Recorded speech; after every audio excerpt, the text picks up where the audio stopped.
നമ്മൾ അയച്ചു തന്നിരിക്കുന്ന വീഡിയോയിൽ കൂടാതെ ചെറിയ ചില മാറ്റങ്ങൾ ഈ മെഷീനുണ്ട്. ഇത് പുതിയ ലേറ്റസ്റ്റ് മോഡൽ മെഷീനാണ്. അപ്പോൾ അതിൽ പ്രധാനമായിട്ട് വന്നിരിക്കുന്നത് നമ്മുടെ ഈ ഹാൻഡിലിൻ്റെ ഒരു വ്യത്യാസമുണ്ട്. അത് ഞാൻ കാണിച്ചു തരാം. ഈ ഹാൻഡിൽ ബാർ പിടിപ്പിക്കുന്നത് ഇതിൻ്റെ കൂടൊപ്പം ആദ്യം അയച്ചു വന്നിരിക്കുന്ന ആ വീഡിയോ കാണുന്ന പോലെയല്ല, ചെറിയ വ്യത്യാസമുണ്ട്. അത് ഇങ്ങനെയായിരിക്കും ഇത് വരുന്നത്. അപ്പോൾ നമ്മളിത് ഒന്ന് അഴിച്ചെടുക്കുക. ആദ്യം അഴിച്ചെടുക്കും. ഇവിടെ ഒരു നട്ടുണ്ട്, അത് ഊരി പോകാതെ സൂക്ഷിച്ചാണ് നമ്മളത്. ചിലപ്പോൾ കയ്യിൽ നിന്ന് പോകാതെ അവിടെ ഒരു കൈ വെച്ചുകൊണ്ട് വേണം അഴിക്കുക. ഈ നട്ട് ഇവിടെ തന്നെ ഇരിക്കണം, അല്ലെങ്കിൽ ചിലപ്പോൾ ചാടിപ്പോകും. അപ്പം ഈ നട്ട് ഒന്ന് സൂക്ഷിച്ചു വേണം. അത് കഴിഞ്ഞ് നമ്മൾ ആദ്യം മെഷീൻ എടുത്തിട്ട് നമുക്ക് എവിടെയാണ് ഹാൻഡിൽ പിടിപ്പിക്കാൻ ഉദ്ദേശിക്കുന്നത് വെച്ച് കഴിഞ്ഞാൽ ഇത് കയറ്റിയിടുക. നമ്മുടെ ഒരു പാങ്ങിനനുസരിച്ച് നമ്മുടെ ലെങ്ത് കൂട്ടുക കുറയ്ക്കുകയോ ചെയ്യാം, താഴോട്ട് മാറ്റുമൊക്കെ. എന്നിട്ട് ഈ ഹാൻഡിലിൻ്റെ ബാറ് ഇതിലേക്ക് കോർത്തിടുക. അപ്പോൾ ഇത് ഈ രീതി വന്നിട്ടുണ്ട്. ഇങ്ങനെയാണ് ഇത് വരുന്നത്. അപ്പോൾ നമുക്കിത് പിടിക്കാൻ ഇഷ്ടത്തിനനുസരിച്ച് ഒന്നെങ്കിൽ നേരെയാക്കാം, അല്ലെങ്കിൽ അല്പം ചരിച്ച് വെക്കാം. ഈ രീതി വെക്കുക. ഇവിടെ നമ്മൾ നട്ട്, ഇതിൻ്റെ കൂടെ ഉണ്ടായിരുന്ന നട്ട് ഇടുക. അപ്പുറത്തെ സൈഡിൽ നിന്ന് നമ്മളെടുത്തിട്ട് ഇത് ഇവിടുന്ന് കോർത്ത് കൊടുക്കുക. ഈ ഇതിൻ്റെ സ്ക്രൂ ഇവിടുന്ന് ചെയ്ത് കൊടുക്കുക. നട്ട് ഇട്ട് കൊടുക്കുക. അതുപോലെ ടൈറ്റ് ചെയ്ത് കൊടുക്കുക.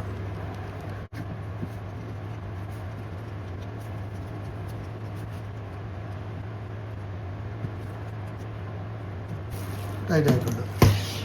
അത് ഇങ്ങനെ പിടിക്കാവുന്ന രീതിയിൽ ആയിട്ടുണ്ട്. അപ്പം നമ്മൾ ആദ്യം ഈ നട്ട് ഊരിയെടുക്കുക. ഇത് ഊരിയെടുക്കുക. പിന്നെ ഇത് അഴിക്കാൻ പാടില്ല. ഇതിവിടെ ഉള്ളതാണ്. ഇതിൽ വന്നിട്ട് ഇങ്ങനെ തട്ടി കിടക്കുന്നതുകൊണ്ടാണ് ഇത് കറങ്ങുന്നത്. അല്ലെങ്കിൽ ഇത് സ്റ്റക്കായി പോകും, അല്ലെങ്കിൽ മോട്ടർ കറങ്ങത്തില്ലാതെയാവും. അപ്പോൾ ഈ ഒരു ഭാഗമാണ് നമുക്ക് കറങ്ങുന്നത്. അപ്പം ഇത് ഊരാൻ പാടില്ല. നമുക്ക് ഇത് ഊരിയിട്ട് വേണം നമുക്ക് ഗാർഡ് ഇട്ട് കൊടുക്കാൻ. ഇതിൻ്റെ ഗാർഡ് ഈ പറയുന്ന പോലെ ഈ ലോക്ക് കറക്റ്റ് നോക്കിയിട്ട് ഇതുണ്ടോ, ഇതിൽ കയറി കഴിഞ്ഞിട്ട് നമ്മളിത് കറക്കി വെച്ചിട്ട് ഈ രണ്ട് ഹോളും ഒരുപോലെയാണ്. അത് നമ്മൾ ഇതിനുള്ളിലേക്ക് ഇങ്ങനെ കയറ്റിയിട്ട് നമ്മൾ ഇതിൻ്റെ ഹോളുണ്ട് കണ്ടോ, ഇതിൻ്റെ ഒരു ഹോള് കണ്ടോ, ഈ ഹോള്. അപ്പോൾ ഈ ഹോള് കറക്റ്റ് ഈ ഹോളിന് നേരെ വരണം കണ്ടോ. അപ്പോൾ ഇങ്ങനെയാണ് ഇതിൻ്റെ ഗാർഡ് വരേണ്ടത്. അപ്പോൾ ഈ ഒരു ഹോള് വരുമ്പം നമുക്ക് ഇതിനകത്ത് സ്ക്രൂ ഇട്ടിട്ട് നമുക്കിതിവിടെ പിടിപ്പിക്കാൻ പറ്റും. ഇനി ഈ ബ്ലാക്ക് എന്ന് പറയുന്നത് നമുക്കിത് നമ്മുടെ ഇതാണോ, ഇത് വീൽ അറ്റാച്ച്മെൻറ്റിന് വേണ്ടിയുള്ള ഗാർഡാണ്.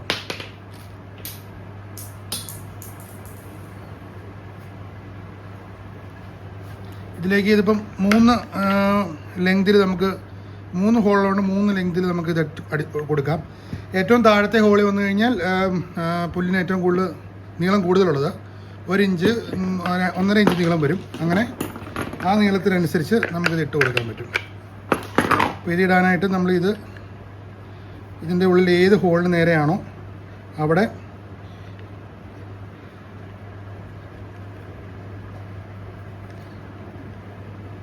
ഇതകത്തുനിന്ന് ഇത് വെച്ചിട്ട്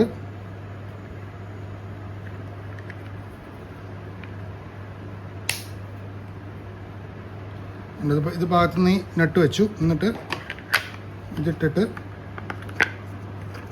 ഇവിടുന്ന് 2 പിരിവിരിച്ച് ഒന്ന് ടൈറ്റ് ആയി കഴിഞ്ഞാൽ പിന്നെ ഇതിൽ പിടിച്ച് കറക്കി കൊടുത്തു കഴിഞ്ഞാൽ വീല് സെറ്റായി. അപ്പോൾ ഇതുപോലെ ഇപ്പുറത്തെ വീല് ഇട്ട് കൊടുക്കുക. കറക്റ്റ് ആ സെയിം ഹോളിൽ തന്നെ ഇട്ട് കൊടുക്കുക. എന്നിട്ട് വീല് ആവശ്യമുള്ളപ്പോൾ നമ്മൾ ഈ ഗാർഡ് മാറ്റിയിട്ട്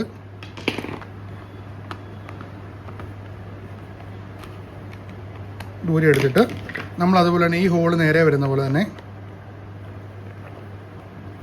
ഇത് വിട്ട് കൊടുക്കുക. അപ്പോൾ ഇവിടെ അതുപോലെ തന്നെ ഹോൾ വന്നു. നമ്മൾ സ്ക്രൂ ഇട്ടിട്ട് വീൽ അറ്റാച്ച്മെൻറ്റ് ഇത് ടൈറ്റ് ചെയ്ത് ഇവിടെ പിടിപ്പിക്കുക. ഓക്കെ. വീൽ അറ്റാച്ച്മെൻ്റ് അല്ല വേണ്ടതെങ്കിൽ നമ്മൾ ഈ ഗാർഡിന് പോവുക. ഈ ഗാർഡ് ഇടുക.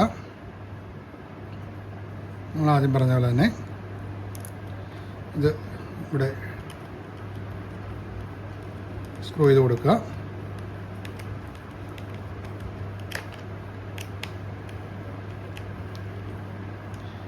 എന്നിട്ട് പിന്നെ നമ്മൾ ഇത് അഴിക്കാൻ പാടില്ല. ഇതിന് മേളിൽ ഇത് വരണം. എന്നിട്ട് ഇതിലേക്ക് നമ്മളിത് ഇവിടെ ഇത് വെച്ച് കൊടുക്കുകയാണ്. അതായത് ഈ ഒരു 2 പൊങ്ങി നിൽക്കുന്ന ഒരു പ്രൊജക്ഷൻ കണ്ടോ, അതിനുള്ളിൽ ഈ ബ്ലേഡിൻ്റെ ആ കട്ടിങ് വരുന്ന രീതിയിൽ കൃത്യമായിട്ട് ഇത് ഇട്ട് കൊടുത്തിട്ട് നമ്മൾ പിന്നെ ഇതിൻ്റെ കൂടെയുള്ള വാഷർ ഇട്ട് കൊടുക്കുന്നു. പിന്നെ ഈ ചെറിയ നട്ട് ഇതിട്ട് കൊടുക്കുക. ഇതിൻ്റെ ഒരു സ്പെയറും ഇതിൻ്റെ കൂടെ കാണും കേട്ടോ. പിന്നെ ഇതാണ് നമ്മൾ ടൈറ്റ് ചെയ്യാനായിട്ടാണ് നമ്മൾ ഈ സ്പാനർ ഉപയോഗിക്കുന്നത്. അപ്പോൾ ഇത് പ്രോപ്പറായിട്ട് കറങ്ങും. നമ്മളിത് ടൈറ്റ് ചെയ്യുമ്പോഴും ഊരാൻ നേരത്ത് നമ്മളിത് ഇവിടെ പിടിച്ചുകൊണ്ട് വേണം നമ്മളിത് അഴിക്കാനും ടൈറ്റ് ചെയ്യാനും, അപ്പോൾ കറങ്ങാതിരുന്നോളൂ. ഇങ്ങനെ ഈ രീതിയിലാണിത് നമ്മൾ ഫിറ്റ് ചെയ്യേണ്ടത്. ഇപ്പോൾ സാറിപ്പോൾ ഓൾറെഡി ഇത് ചെയ്തിരിക്കുന്നത്